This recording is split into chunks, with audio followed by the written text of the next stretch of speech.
குல வேளாளர்களின் பாரம்பரிய திருவிழா.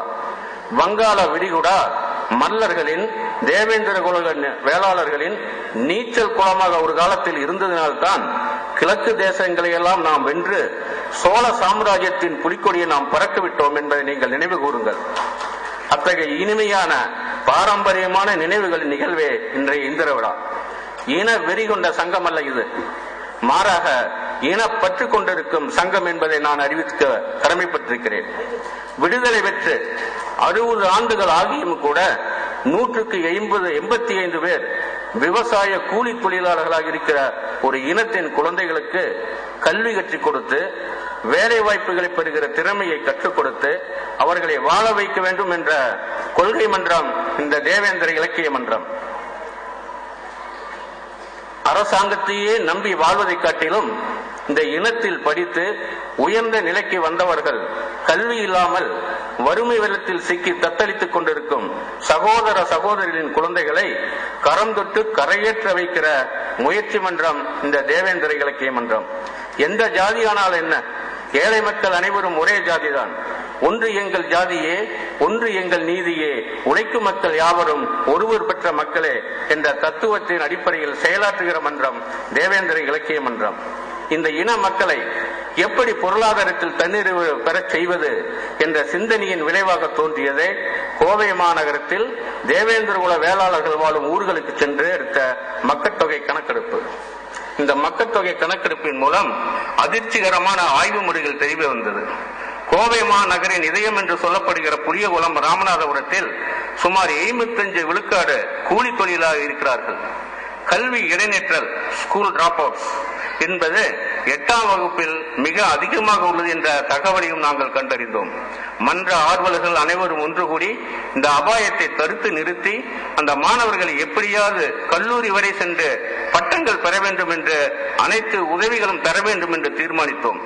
கடந்த 6 மாதங்களில் மட்டும் மாணவர்களை மையப்படுத்திய எல்லா நிகழ்ச்சிகளும் இங்கு உருவாக்கப்படுகிறது, நடக்கப்படுகிறது என்பதை நான் தெரிவித்துக் கொள்ள கடமைப்பட்டிருக்கிறேன். 1000 ஏழை மாணவர்கள், 5 ஆண்டுகள், 1000 பட்டதாரிகள், இதுதான் நமது வேத கீதம், நாத முழக்கம்.